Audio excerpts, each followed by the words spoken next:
is it about America's race-obsessed elite and their obsession with the royal family and their hatred for the royal family and other British institutions? Yeah, it's an amazing thing. America is so strong, so culturally strong that when it gets a cold, we do as well in the rest of the English-speaking world. And I do think, and I've obviously written about this at some length in recent years, I do think that we've all basically in Australia, New Zealand, Canada, Britain in particular, we've sort of absorbed some of the race obsession of America. Most people in Britain, for instance, they don't think about Meghan Markle and think, oh, there's a black woman. They don't think about race like that. They'd be surprised to learn that she does and her husband does.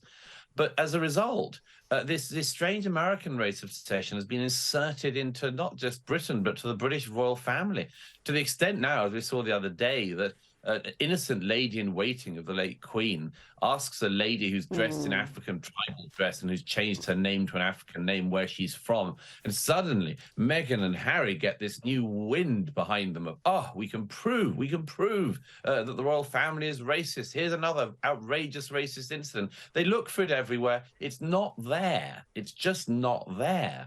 But they are going to continue to eke out their careers on the pretense that it is. And I just hope that the audience in America dwindles for that in time, as it certainly will have done in Australia and in Britain.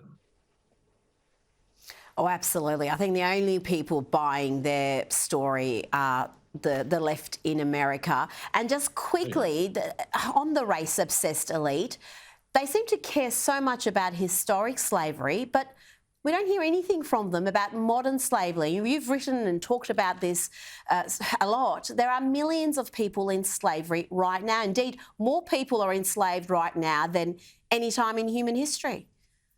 That's right. That's right. In sheer numbers terms, that's the case. Many more than in the 19th century when slavery was legal. Vast parts of Africa, some of which I visited, where slavery still goes on. In the Far East, where it goes on. In the Middle East. If people want to talk about slavery, about reparations, and all this sort of thing, why don't they, instead of tearing open old wounds and crying about their hurt, go and deal with real crimes that are going on today? That would be a useful exertion of energy. But of course, that requires people to do something, to notice something, and to risk something. So much easier to not have to go through any of that pain. Absolutely. Douglas Murray, always a pleasure. Thank you for joining me tonight.